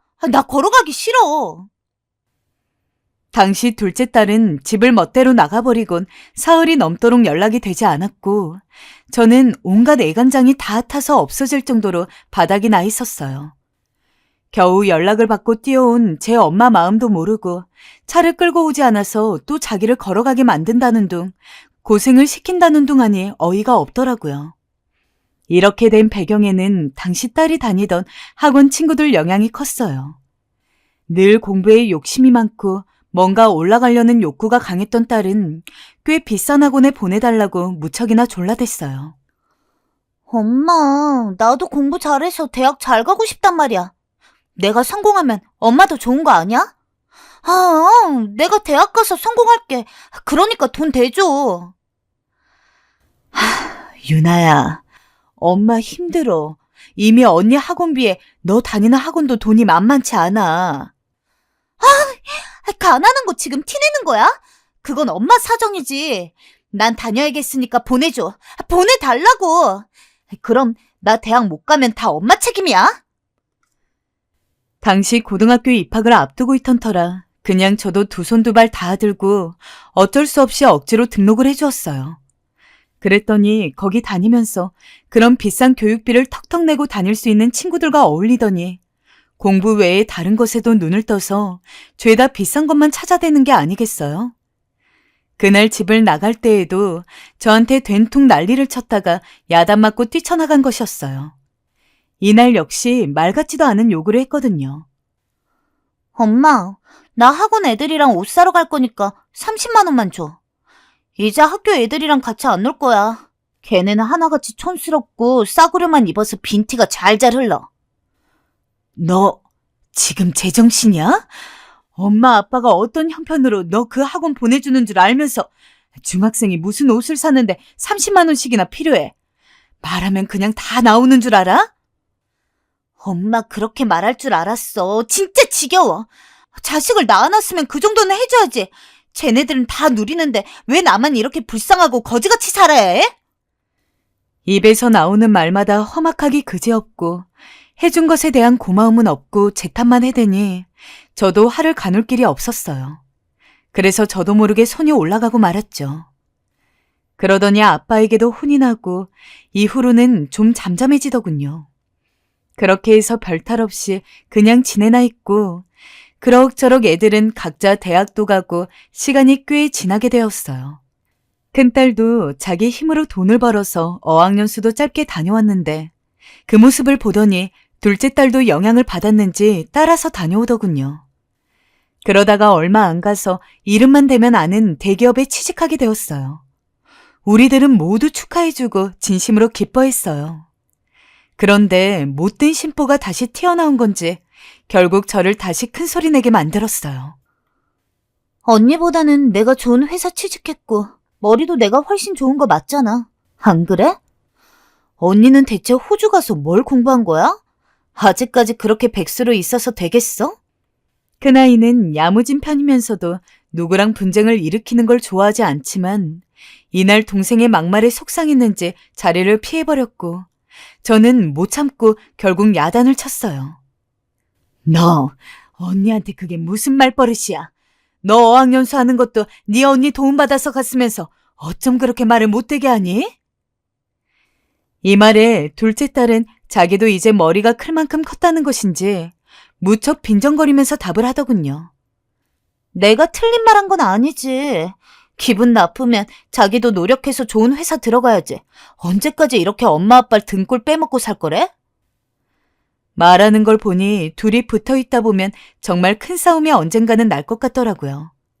그러던 중 둘째 딸도 바빠지면서 서로 마주할 시간이 생각보다 없길래 그럭저럭 안심을 하고 있었는데요. 얘는 정말 저를 주기적으로 놀래키지 않으면 안 되는 건지 또 갑작스런 폭탄 선언을 하고 말았어요. 그날은 어지간하면 반응을 안 하고 넘기는 남편마저 황당해하며 큰 소리를 냈어요. 엄마, 나 사실 남자친구가 있는데 곧 결혼하려고 해. 뭐? 결혼? 나 결혼할 나이도 됐잖아. 1년 정도 만나왔어. 괜찮은 사람이라 결혼하려고. 너무나 아무렇지않게나 말하는 모습에 저나 남편이나 자세한 것들을 물어대었어요. 무슨 일을 하는 사람이냐, 몇 살이냐, 언제부터 만나온 거냐. 딸은 그 남자의 집이 엄청 부자라는 말부터 시작했어요. 결혼도 내 힘으로 할 거고 엄마 아빠한테 손 안 벌릴 거야. 남자친구네 집이 솔직히 엄청 부자고 부자 정도가 아니라 준재벌 수준이거든. 나이는 나보다 2살 위고 소개팅으로 만났어. 아무튼 결혼할 거니 그리 알아. 잠깐만. 그럼 언제 보여줄 거니? 엄마 아빠한테도 데리고 와야지. 그런데 여기서 딸의 반응이 너무나 천연덕스러웠어요. 엄마, 내가 말했잖아. 그 집 준재벌급이라고. 그래서 여기저기 시끄럽게 알리고 식 올리는 건 부담스럽다고 하더라고. 그럼 엄마 아빠한텐 못 보여주겠단 거야? 이미 모든 계획을 다 정해놓고 통보식으로 말을 하는데 너무 어이가 없었어요. 남편도 당황스럽고 화가 났는지 속에도 상견례도 뭣도 없이 이러는 법이 어디 있냐며 야단을 쳤어요. 그러자 딸아이는 맹렬히 고개를 가로저으면서 다시 황당한 말을 내뱉는 게 아니겠어요? 아, 아빠, 상견례에서 뭐 하게? 내 인생 망칠 일이 있어? 방금 말했잖아. 남자친구네 집 준재벌이라고. 그런 집에서 우리 집 형편 알고 엄마 아빠처럼 돈 하나에 울고 웃는 사람들이랑 마주 앉아서 무슨 이야기를 하겠어. 그리고 나 창피해. 딸은 아무렇지 않게 우리 가슴에 대못을 뚝뚝 박아가면서 피가 나는지 아닌지도 쳐다보지 않은 채 말을 이어갔어요. 솔직히 창피하다고. 내가 얼마나 공을 들여서 만난 사람인데 엄마 아빠 때문에 결혼 엎어지면 책임질 거 아니잖아. 거기다 예단이라도 뭐 요구하면 해줄 거야? 그것도 아니잖아. 그냥 내가 알아서 좋은데 시집 간다는데 그것까지도 왜 망치려고 들어? 아무튼 내가 엄마 아빠한테 손 안 벌리고 시집 가니까 엄마 아빠도 돈 굳은 거고 좋잖아. 평소 같으면 야단을 냈을 남편이 딸이 속도 조절 않고 마구 던져대는 총알 같은 말을 듣고도 이후엔 침묵하더군요. 버릇없이 저렇게 중요한 일을 처리해버린 딸도 기가 막혔지만 듣는 내내 저나 남편이나 이렇다 싶게 반박할 말을 찾기도 어려웠어요. 그런데 생각해보면 우리가 그렇게 딸을 경제적으로 고생시켰는지도 잘 모르겠습니다. 아이 하나도 아닌 셋을 낳아서 키웠지만 적어도 30평대의 집에서 5 식구가 살았고 예민한 둘째가 매번 난리를 치는 바람에 아이 셋 한 번 옷을 물려가며 입힌 적도 없었어요. 아이들이 중학교 갈 무렵부터 저도 다시 일했고 그래가면서 교육비며 생필품이며 부족하지 않게 되려고 얼마나 애를 썼는지 몰라요. 그런 모습을 알아주었던 큰딸은 제 힘으로 벌어서 어학연수도 다녀오고 막내딸 역시 이제 엄마 아빠를 편하게 해주고 싶다면서 장학금을 받겠다고 열심히였고요. 그런데 어쩌면 그 중에서도 매번 짜증을 내는 통에 받은 게 더 많다면 많은 둘째 딸이 그렇게 집이 가난하다는 양, 거지 같다는 양 온갖 분노를 퍼부어대니 이해가 안 갔어요. 도대체 어디서부터 잘못된 건지 우리가 이 아이에게 뭘 그렇게 잘못했나 싶더군요. 그런데 그 소식을 들은 첫째 딸이 평소 조용하다 둘째 딸을 불러 야단을 쳤습니다. 너 어떻게 엄마 아빠한테 그럴 수 있니? 뭐 우리가 창피해서 우리 존재를 숨겨? 그렇게 그 남자랑 결혼을 하고 싶니? 아니, 이건 네 인성에 문제가 있는 거야. 언니도 어이없다. 언니 할 일이나 잘해. 내 인생 함부로 코치하려 들 생각하지 말고. 그리고 그런 준재벌급 집안이랑 비교당하면서 언니 그 자리에서 앉고 있고 싶어? 언니 빈티 나는 거 티낼 일 있어? 난 우리 엄마 아빠 평소에 입고 다니는 것도 창피한 사람이야. 그런데 어떻게 우리 시댁 어르신들을 뵙게 해? 저도 참지 못했지만 첫째는 그 자리에서 정말 못 참겠는지 그대로 손을 올려 둘째를 때리려 했어요. 겨우 제가 나서 말리긴 했지만 둘째는 그 와중에도 웃음을 터뜨리며 조롱을 멈추지 않더군요. 대체 제가 배 아파 낳은 제 딸이 맞긴 한 건지 순간 너무나 혼란스러워졌습니다. 그 후 둘째 딸은 그렇게 우리에게 선전포고를 해버리곤 이런저런 말도 없이 결혼식을 올려버렸고 우리 가족은 그저 멍청이 앉아서 그냥 소식만 듣게 되었어요. 그래도 자식이라 그런지 결혼을 했으니 얼굴을 봐야 하지 않겠어요? 결혼식 올린 얘기, 사돈 얘기도 들을 겸 딸을 만나자 했습니다. 그런데 딸이 저에게 그러더군요. 전화로 이런 말을 하는데 정말 옆에 있었으면 뺨을 한 대 때렸을지도 모르겠어요. 엄마도 아마 예상은 했겠지만 나 결혼하고 한동안은 연락 못할 것 같아. 왜? 바빠질 것 같아서 아무래도 신혼집 살림 꾸미고 하면. 근데 아무래도 딸 목소리가 이상해서 다시 물었어요. 연락 못하는 진짜 이유가 뭐냐고 말입니다. 딸은 잠깐 주춤하는 것 같더니 볼멘 소리로 투덜거리더군요. 사실 형편 숨기려고 친정 가족들 미국에 산다고 말해놨단 말이야. 근데 엄마가 여기 집 오고 나한테 연락하면 이상하잖아. 뭐? 우리가 미국에 산다 했다고? 뭘 그리 놀래? 내가 엄마 아빠한테 돈을 달라는 것도 아니고 돈 없는 친정 창피해서 연락 먼저 하지 말아달라는데 그 정도는 할 수 있는 거 아니야? 아무튼 그리 알아. 잠깐만. 너 그럼 지금 연락 안 한다는 거 우리랑 인연이라도 끊겠단 거야? 끊을게. 하도 어이가 없어서 결혼식을 그 모양으로 치르는 것도 그냥 보고 있었더니 하다 정말 자기 부모를 바보로 보는 것 같아서 참을 수가 없었어요. 심지어 뭐라고 한마디 하려고 하는데 저렇게 제 할 말만 하고 끊어버리는 게 아니겠어요? 다시 전화해서 따지고 싶어도 그렇게 연락하지 말라고 신신당부하던 게 생각나서 이러지도 저러지도 못했고요. 이 이야기를 들은 남편은 이제는 비어있는 둘째 딸 방에 들어가더니 한참을 조용히 있더군요. 저 역시 온갖 애증이 있지만 그러면서도 속상하고 내 자식이니 어디 가서 욕할 수도 없고 답답한데 그렇게 둘째를 예뻐했던 남편은 더더욱 이 상황이 견딜 수가 없었을 거예요. 그리고 남편이 조용히 울먹이며 말하더군요. 우리에게 자식은 첫째와 막내뿐이라고 생각합시다. 이게 다 우리가 잘못 키운 탓인데 누굴 탓하겠소? 남편의 눈가에 눈물이 고였는데 저는 정말 처음으로 남편의 눈물을 본 거였어요. 그리고 남편의 눈물을 보자 덩달아 저도 눈물이 고여 그만 엉엉 울고 말았습니다. 대체 우리가 무슨 죄를 지었길래 이러는 거예요? 얘가 여보, 나 진짜 너무 억울하고 분해요. 어쩜 우리한테 이럴 수가 있어요? 바닥을 치며 오열하는 저를 첫째가 끌어안아 주었지만 그마저도 위로가 되지 못했어요. 그날은 그렇게 울다 지쳐 잠에 들었고 차라리 둘째를 잇는 게 제 정신건강에 좋을 것 같아 최대한 생각하지 않으려 했어요. 어쩌다 우리 가족들 사이에 둘째 이야기가 나와도 서로 약속이라도 한 듯 입을 다물곤 했죠. 그러던 어느 날 큰애가 이런 말을 했어요. 엄마, 그래도 곧 연락 오지 않겠어요? 자기도 시집은 가고 싶고 남자는 붙잡고 싶고 그래서 그런 마음에 그냥 한 소리일 거예요. 철 들면 용서 빌러 올 거예요. 그러겠지? 그런 거겠지? 네, 엄마. 그러니 너무 마음 쓰지 말아요. 큰애는 알고 있었을까요?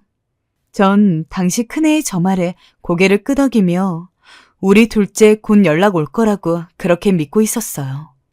미운 자식이긴 하지만 언젠가 제게 용서를 빌며 돌아올 거라고 생각했답니다. 솔직히 이런 시기가 길어질 거라고 상상도 못했어요. 그런데 둘째는 그렇게 1년이 지나고 2년이 지나고 점점 세월이 흘러도 실제로 연락이 없었어요. 여보, 그냥 우리가 먼저 연락해보면 안 돼? 애가 죽었는지 살았는지는 알아야 하잖아. 됐어. 우리 버리고 간 자식 뭐 좋다고 먼저 연락해. 당신 하기만 해봐. 어느 날엔 제가 참다 못해 남편에게 이리 말하긴 했지만 남편은 그때마다 절대 안 된다고 했어요. 그럴수록 제 속이 타고 미어지고 가끔씩 친척들이 둘째 안부를 물어보는데 답할 말이 없어서 늘 궁색한 변명만 하다 보니 그때마다 얼마나 씁쓸했는지 모릅니다. 가끔 남편이 우라가 치밀어서 둘째의 험담을 하기도 했지만 다 부질없는 짓이었기에 그대로 받아들이는 수밖에 없었어요. 하지만 결국 제가 참지 못하고 딸아이의 친구들을 만나게 되었어요. 딸아이한텐 친구가 많지 않았는데 그나마 정기적으로 계속 연락을 하는 친구였어요. 제가 유나 엄마라고 하니 그 아이도 놀라는 기색이 역력하더라고요. 네, 어머니. 근데 무슨 일로?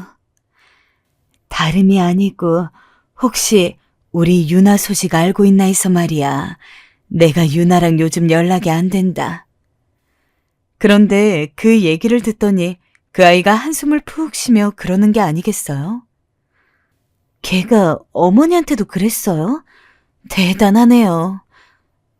그게 무슨 말이니? 걔 저희 친구들이랑도 다 연락 끊었어요. 자기 부잣집에 시집 간다고 이제 가난한 친구들이랑은 어울리고 싶지 않다면서요. 그래서 저희 중 유나랑 연락되는 애 아무도 없어요. 그랬구나. 저한테만 그런 줄 알았더니 둘째는 친구들과도 인연을 끊겠다 선전포고한 모양이더라고요. 덕분에 모든 관계가 끊기고 잘 나오던 동창회도 나오지 않는다 했습니다. 저도 너무 어이가 없었지만 제 딸 때문에 여러 사람들 마음이 상했다 생각하니 그건 또 그거대로 속이 상했어요. 어렸을 때 그렇게 친구 좋아하고 친구하며 따르던 아이가 어느 순간 돈에 미쳐 절이 됐다고 생각하니 제 딸이 정말 남같이 느껴지더라고요. 저는 이 얘기를 차마 남편에겐 하지 못하고 조용히 큰딸에게만 얘기했어요. 그러자 큰딸이 그러더군요. 엄마, 실은 나도 알아봤어요. 인터넷 통해서 건너 봤는데 유나 얼굴이 언젠가부터 없더라고요. 그래서 친구도 버렸구나 생각하고 있었어요. 엄마, 이제 우리 유나 생각은 하지 마요. 그냥 우리 살아갈 생각만 해요. 큰딸이 이렇게 의젓하게 위로해주자 그때는 좀 마음이 가라앉는 듯 했어요. 뭔가 제 안에 둘째 딸을 놓지 못하고 있던 실 하나가 뚝 끊긴 기분이었어요. 그리고 저는 그 뒤 딸이 없는 것처럼 꿈도 꾸지 않으면서 살았답니다. 그러던 사이 우리 집 딸아이들은 저마다 결혼을 하게 되었어요. 갑자기 막내가 어린 나이에 만나는 사람이 있다며 말을 꺼내더니 집에 데려왔고 제 언니 때문에 우리가 속상한 걸 알아선지 일반적인 절차를 거쳐서 결혼을 했답니다. 우리는 둘째 딸 일을 겪고 이제 아이들에게 아무것도 바라는 게 없어졌어요. 그리고 이후에 큰딸이 이 중 가장 늦게 결혼을 결정하게 되었는데 회사에 입사하기 전부터 알았던 대학 선배와 잘 지내는 것 같더니 결국 연을 맺게 되었어요. 큰딸과 막내딸은 우리 집 근처에 자기네 신혼집을 얻었고 매번 집을 드나들면서 저와 남편을 챙겼어요. 엄마, 오늘 저녁에 시간 되죠? 남편이랑 다 같이 맛있는 거 먹으러 가요. 김서방이라? 아유, 매번 김서방도 부담스럽지. 너네끼리 먹으러 가라. 아니에요. 이 사람이 엄마랑 같이 먹고 싶단 거예요. 엄마 저번에 갔던 식당 거기 괜찮았죠? 거기로 예약해 놓을게요. 사위도 어찌나 사근사근하고 성격이 좋은지 늘 장모님 하며 저를 챙겼고 딸들도 그랬어요. 나이 먹어서도 우리를 챙기는 모습이 고맙기도 하고 한편으로 미안하기도 하고 그렇더라고요. 그러는 동안 솔직히 둘째 딸 생각이 안 난 건 아니에요. 가끔 얘가 뭐 하며 살고 있을까, 잘 살고는 있는 걸까 걱정이 되곤 했어요. 부모는 죽어서도 자식 걱정이라고 인연 끄는 자식도 걱정은 하게 되더군요. 그럴 때마다 남편은 됐어, 없는 자식이라 생각하고 살기로 했잖아 하며 손사래를 쳤지만요. 그러던 어느 날 큰사위네 회사에서 무슨 보너스를 받았다며 어디 호텔에 가서 다 같이 호캉스를 보내자고 하더군요. 매번 이렇게 마음을 써주는 사위가 너무나 고마웠고 덕분에 가서 모처럼 기분 전환을 하며 참 행복한 시간을 보냈어요. 그렇게 집에 올라오던 길 저도 유난히 피곤해서 차 안에서 잠이 들었고 근처에 와서 이제 눈이 겨우 떠져서 내렸어요. 들어가려고 현관문 쪽을 잠깐 보았을 뿐이었는데 저는 그만 기절할 듯 소리를 질렀어요. 누구야? 우리 집 현관문 앞에 누가 몸을 감싸고 앉아 있는 게 아니겠어요? 그날은 밤이 다 되어서 도착했고 센서 등도 고장난 상태여서 잘 안 보였는데 분명히 사람 기척 같은 게 보였어요. 근데 갑자기 엥 하면서 애기 우는 소리와 함께 그 형체가 훅 하고 일어나더니 툭 말을 내뱉더군요. 엄마, 너 유난히? 엄마, 나 배고파. 밥 있어? 정말 온몸에 번개를 맞은 듯, 아니 떼 앞곁에 혼자 서 있는 마냥 온몸에 식은땀이 나더군요. 그렇게 종족을 감춰버리고 속을 썩였던 둘째 딸이 웬 꼬마와 함께 와서 집 문 앞에 서 있던 것이었어요. 같이 뒤이어서 짐을 갖고 내려주던 큰딸네 부부와 막내딸 부부도 이 분위기를 알아차렸는지 얼음 같은 침묵이 잠깐 흘렀어요. 그러나 딸이 데려온 손주가 계속 우는 바람에 이것도 오래가지 못했고 일단은 집으로 들어가게 되었어요. 큰딸과 막내딸은 둘째의 행색을 보더니 굳은 얼굴로 아무 말도 하지 않았어요. 그렇게 제 엄마 아빠가 불쌍하다며 자식으로 치지도 말고 잊어버리라고 우리를 그렇게 달래주었으니 저렇게 싸한 반응이 나올 만도 했어요. 그래도 어쩌겠습니까? 부모 마음으로는 그렇게 자식을 쉽게 내칠 수가 없었고 저렇게 얼굴색도 나빠지고 초라한 행색으로 애까지 낳아서 안고 온 걸 보니 할 말이 없었어요. 엄마, 미안해. 나 밥 좀 줘. 애기 줄 밥이랑 밥 먹고 다시 나갈게. 대체 그렇게 떵떵거리고 살던 애가 뭘 어떻게 하고 살았길래 자기 자식을 낳아놓고 같이 데리고 다니면서 밥도 못 먹고 있는 걸까요? 버는 돈 족족 다 써버리고 명품의 해외여행에 온갖 사치를 해대던 애가 밥값 하나 낼 돈이 없었다는 게 기가 막혔어요. 저는 한숨을 푹푹 쉬면서 일단은 주방으로 가서 밥부터 안 쳤고 남편은 그대로 거실 소파에 완전히 굳은 채로 앉아서 한마디도 입을 열지 못했어요. 분위기를 보고 일단 큰딸내와 막내딸내 부부는 집으로 돌아갔고 저는 밥을 준비하면서 식탁에 앉혀둔 뒤 그간의 이야기를 일단 물어는 봤어요. 그러자 딸이 물을 한 잔 마시더니 겨우 입을 뗐는데 언제 목이 쉰 건지 목소리도 좀 변했더라고요. 엄마, 나 사기당했더라고. 뭐? 사기를 당했다고? 그게 무슨 말이야? 재벌집 아들이라며? 사기였어. 다 사기. 부잣집 아들인 줄 알고 신나서 결혼했는데 땡전 한 푼 없는 집안이더라고. 그놈은 노름하는 사기꾼이었고 아차 싶어서 나오려 했는데 아이를 가져버렸어. 그리고 아이 가진 지 얼마 안 돼서 그놈은 밖으로 돌고 웬 여자 끌고 들어오고 임신하고 못생겨져서 마음에 안 든다며 손찌검하고. 이 말에 남편이 너무 놀랐는지 그 자리에서 벌떡 일어나더군요. 결국 식탁에 마주 앉아서 이 이야기를 듣게 되었어요. 이어지는 이야기는 더더욱 충격적이었습니다. 근데 시부모라는 작자는 그런 아들 편만 들면서 날 못살게 굴었어.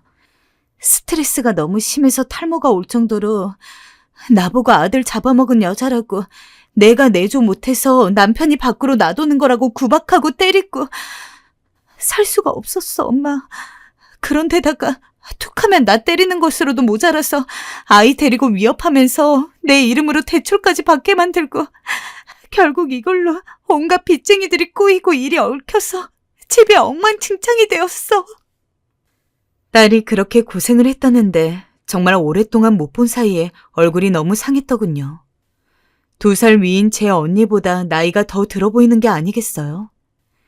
그렇게 예쁘고 창창했고 어딜 가나 미래가 기대된다는 말만 듣던 딸이 말이에요. 여기까지 말하는데도 딸은 우리와 눈을 마주치지 못하고 어딘가 그 너머를 보면서 말하는데 너무 자신감이 없어 보이고 위축되어 있는 게 아니겠습니까? 그럼 지금 어떻게 된 거야? 이혼하고 나온 거야? 응. 증거 자료 모아서 겨우 이혼하고 전 남편은 교도소에 가 있어. 이혼할 때도 그놈이 놔주려 하지 않아서 거의 빌다시피 해서 도망 나온 거야. 짧다면 짧은 시간 내에 어쩜 이렇게 인생이 꺾일 수 있는 건지 말이 나오지 않았어요. 한부모 가정을 돌봐주는 기간이 있어서 좀 떠돌긴 했지만 집 생각이 계속 났고 얼마간 우리 집을 저 넘어서 훔쳐보았다고 하더군요. 자기 언니나 동생은 제대로 가정을 잘 이뤄서 왔다 갔다 하는 걸 봤다고 하던데 상황이 점점 궁핍해지고 도저히 어떻게 할 수가 없어서 결국 이렇게 왔다고 하는 것입니다. 엄마, 아빠, 미안해. 그냥 다 미안해. 내가 잘못했어. 이러면서 엉엉 우는데 어떻게 그 말을 받고 대꾸를 해줘야 할지 저도 무척이나 비참한 기분이 되어버렸어요. 남편은 못 견디겠는지 그 자리에서 벌떡 일어났고 온갖 복잡한 얼굴을 하고선 고성을 지르더군요. 여기가 네 맘대로 들어오고 나가는 곳이냐? 나갈 땐 언제고 지 애미애비 가슴을 그렇게 찢어놓고 살 거면 제대로나 살았어야지 꼴이 그게 뭐야? 아빠, 미안해. 내가 다 잘못했어. 언니한테도 동생한테도 엄마한테도 다 미안해. 내가 못된 딸이야. 그렇게 예뻐했고 안고 다니던 둘째 딸이 나가버린 뒤 남편은 계속 술만 마셔왔어요. 그리고 저한테 내색은 않으면서도 가끔 덥다 춥다 다른 데 가서 자야겠다며 비워둔 둘째 아이 방에 가서 자곤 했어요. 그때 흐느끼는 걸 저는 모른 척하는 수밖에 없었고요. 아빠와 딸의 관계는 또 다르겠지, 또 다른 애틋함과 정이 있겠지 싶었으니까요. 그랬기에 아마 남편은 이때 온갖 감정들이 밀려오며 주체를 못했을 거예요. 그렇다고 해도 남편이 이후에 한 행동에 저나 딸이나 둘 다 놀래서 굳어버렸어요. 안 그래도 지쳐 보이는 딸이었는데 대뜸 뺨을 세게 찰싹 올려붙이는 게 아니겠어요? 아빠... 이 못난 놈의 자식! 처음엔 황당했고 이 사람이 왜 이렇게까지 하나 싶었지만 쏟아대는 말이 끝으로 갈수록 엉키면서 울음으로 바뀌는 걸 보니 할 말이 없었어요. 그렇게 남편은 옷을 걸쳐 입고 나가버렸고 이후에 저에게 머리 좀 식히고 오겠다며 문자가 왔어요. 딸은 그렇게 쥐죽은 듯 우리 집에서 지냈고 큰딸과 막내딸은 저에게 대강 설명을 듣고선 말을 잇지 못하더군요. 제 아무리 미운 동생과 언니였다지만 그리 살았다고 하니 나름 핏줄이어서 그런지 마음이 편치 않았나 봅니다. 그리고 알지 못한 사이 생뚱맞게 할머니가 되어버린 저는 너무 오랜만에 접해보는 육아라서 그런지 이것저것 챙기고 신경을 쓰게 되더군요. 둘째도 나름 고생을 하며 느낀 게 많았는지 여기서 나갈 때까지만 봐달라며 최대한 제 손이 안 가게 하려고 했고요. 그러던 차에 남편이 저녁 무렵 갑자기 들어왔어요. 일순간 저나 딸이나 긴장을 하게 되었고 굳어있는 남편의 얼굴을 보니 멈칫하게 되더라고요. 주방에서 음식을 준비하고 있던 우리에게 저벅저벅 걸어오더니 갑자기 딸에게 이렇게 말하는 게 아니겠어요? 이 사람이 대체 왜 이러나 싶어 빤히 쳐다보았어요. 유나, 너 노래 불러봐라. 그거 과수원길. 혹여나 또 야단 맞거나 타박을 받게 될까봐 긴장하고 있던 딸도 당황해서 되묻더군요. 하지만 남편은 막무가내로 계속 부르라는 게 아니겠어요? 이쯤 되니 저도 뒷짐을 지고 왜 저러는지 지켜보게 되더군요. 얼른 불러봐, 과수원길. 그 있잖아. 동구밭 하고 시작하잖아. 이 사람이 술이라도 먹고 들어와서 이러는 건가 싶던 차에 둘째 딸이 마치 실타래처럼 아주 얇은 목소리로 쥐죽은 듯 입 밖에 내기 시작하더군요. 동구파. 목소리도 떨리고 눈치를 보면서 한참 제 아빠를 쳐다보는데 끊어질 듯 이어질 듯 떠듬떠듬거리는 그 광경을 어찌 보고 있어야 하는지 몸둘 바를 모르겠더라고요. 남편은 그대로 멍하니 딸에게 뜬금없는 노래를 시켜놓고 그대로 듣고 있었어요. 멈춰야 되는지 해야 되는지 눈치를 보고 있었지만 하도 자기를 주시하고 계속 듣고 있는 아빠를 보니 부를 수밖에 없었나 봅니다. 하얗고 이파리 눈송이처럼 날리네. 그러다가 멈추려고 하니 남편은 계속 부르라며 고갯짓을 하고 딸은 어쩔 수 없다는 듯 결국 끝까지 부르게 되었어요. 그런 모양새를 보고 있자니 왠지 모르게 저는 웃음이 나더군요. 이게 참 뭐하는 모습인 건지 아주 기묘한 풍경이다 싶었어요. 그런 상황에서 노래 부를 마음도 할 타이밍도 아니었지만 어찌되었건 어릴 적 매번 부르던 노래라 가사를 다 기억하고 부르긴 하더라고요. 그렇게 끝을 맺고 나니 몇 초간 어색한 침묵이 흘렀고 그러고 남편이 입을 떼었는데요. 그 말에 그만 저도 얼굴이 일그러지고 말았어요. 유나야, 너 6살 때 이 노래 아빠랑 맨날 불렀지. 네가 이때 얼마나 예뻤는지 아냐? 그냥 노래 부르면서 우리가 박수만 쳐주면 그렇게 행복해하고 웃고 아빠랑 엄마가 네 그런 모습 보면서 키웠어. 이제 그만 고생하고 그때 모습처럼 착하고 순수했던 모습으로 살면 안 되냐? 그게 그렇게 어려운 거야? 아빠! 딸은 그만 우악 소리를 내면서 얼굴을 가렸고 바닥에 주저앉아서 통곡을 했습니다. 남편이 어설프게 한두 걸음 다가서더니 잔뜩 말라 뼈밖에 없는 딸의 가녀린 어깨를 안고 고개를 들지 못하더군요. 그렇게 둘이 한참을 안고서 울고 있는데 저도 어찌나 눈물이 나던지 감정을 주체하기가 힘들었어요. 나중에 이야기를 들어보니 잠깐 집을 비우고 어머니 댁에 가 있었던 남편은 둘째 딸아이가 그 모양으로 들어와서 온통 만신창이가 된 모습만 생각했다고 합니다. 그러면서 어릴 적 자기 손을 잡으면서 불렀던 그 노래가 불현듯 생각났고 이미 저렇게 다 커버린 딸이지만 그 노래를 꼭 듣고 싶다는 생각을 했더랍니다. 그 모습이 미친 듯이 그리워서 말이에요. 그렇게 애지중지 키웠던 자식이니 우리를 버리고 갔어도 우리는 자식을 끊을 수 없었고 다시 돌아와도 저렇게 아직도 6살 애마냥 품에 안게 되는 게 부모인가 봅니다. 그렇게 엉겁결에 부른 딸의 노래를 듣고 나니 이제 다른 건 다 필요 없고 여전히 부모 자식 관계로 딸아이 얼굴을 보면서 살 수 있으면 좋겠다는 감정만 밀려왔다고 하는데요. 저 역시 남편과 크게 다른 생각이 아니었기에 우리는 그대로 둘째를 품게 되었어요. 그리고 그 나쁜 놈이 딸의 명의로 받은 대출도 모두 갚아주었습니다. 하지만 사정을 알게 된 막내딸은 언니를 받아들이기 힘들어했어요. 엄마, 우리가 왜 언니를 받아줘야 해? 우리 먼저 버린 사람이잖아. 우리가 왜 그래야 하냐고. 언니, 입이 있으면 말해봐. 언니가 그럴 자격이 된다고 생각해? 둘째 딸은 그저 고개를 푹 숙였어요. 그런데 그때 큰딸이 나서 둘째를 감싸더군요. 그만해라, 미나야. 유나도 많이 힘들었잖아. 충분히 세상살이 할 만큼 했고 밖에서 이미 고되게 힘들었을 텐데 우리 가족마저 책짓질 해야겠어?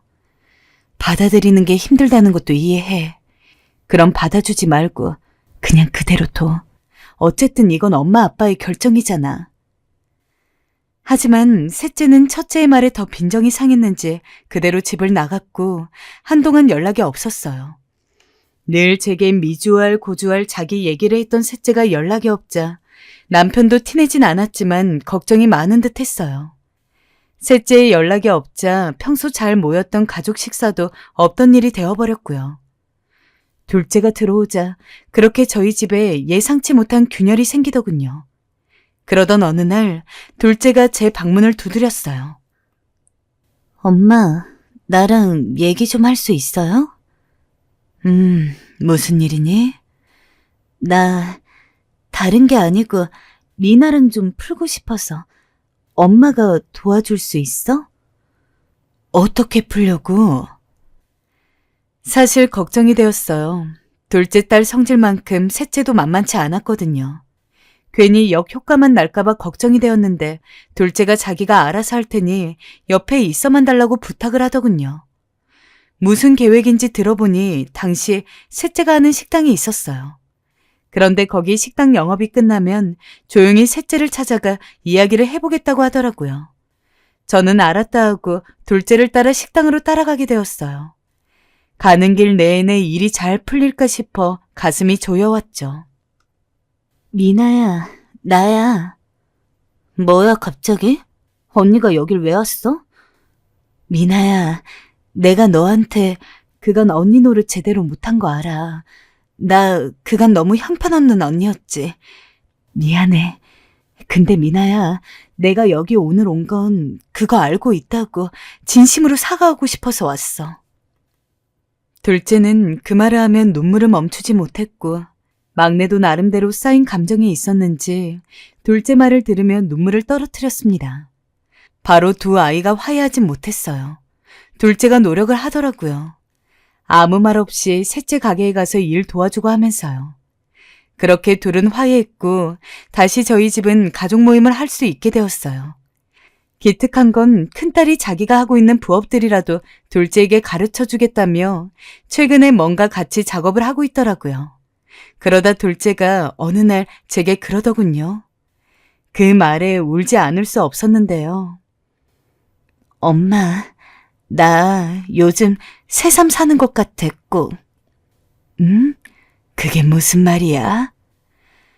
그냥 그렇게 쫓겨나서 인생이 지옥 같았는데 갑자기 천국이라도 온 것 같아. 그래서 하루하루가 귀하고 너무 감사해. 나 받아줘서 고마워. 엄마, 못난 딸 내치지 않고 받아줘서 너무너무. 그리고 갖은 말로 상처 줘서 미안해. 저는 그 말에 둘째의 손을 그저 말없이 꼭 잡아주었답니다. 그리고 뒤로 눈물을 훔치며 속으로 바랬어요. 그저 이 아이가 이렇게 제발 무탈해주길. 사실 남편은 여전히 어색해하고 그 이후로 딸에게 말을 딱히 많이 걸지도 않아요. 하지만 딸이 낳아온 손주 손을 잡고 산책도 나가고 목욕도 시키고 하면서 같이 핸드폰으로 사진도 찍고 여간 귀여운 게 아닌가 봐요. 딸이 비록 온갖 풍파를 겪고 이렇게 들어왔지만 부모의 마음이라는 건 참 넓고도 복잡하다는 것을 제가 부모로 살면서 새삼 체감하는 것 같아요. 딸도 열심히 자립을 준비하고 있고 우리 모두 아무것도 묻지 않은 채 그렇게 하루하루 살아가고 있어요. 우리 가족이 이대로만 가준다면 어린 날 젊었던 우리와 어린 아이들이 누리던 풍경처럼 나이가 들어도 크게 변함없는 그림을 누릴 수 있으리라 믿어보려고요. 생각보다 가정에서 우리가 주고받는 영양분이 무척 많았음을 이번에 새삼 아주 크게 느끼게 되었습니다.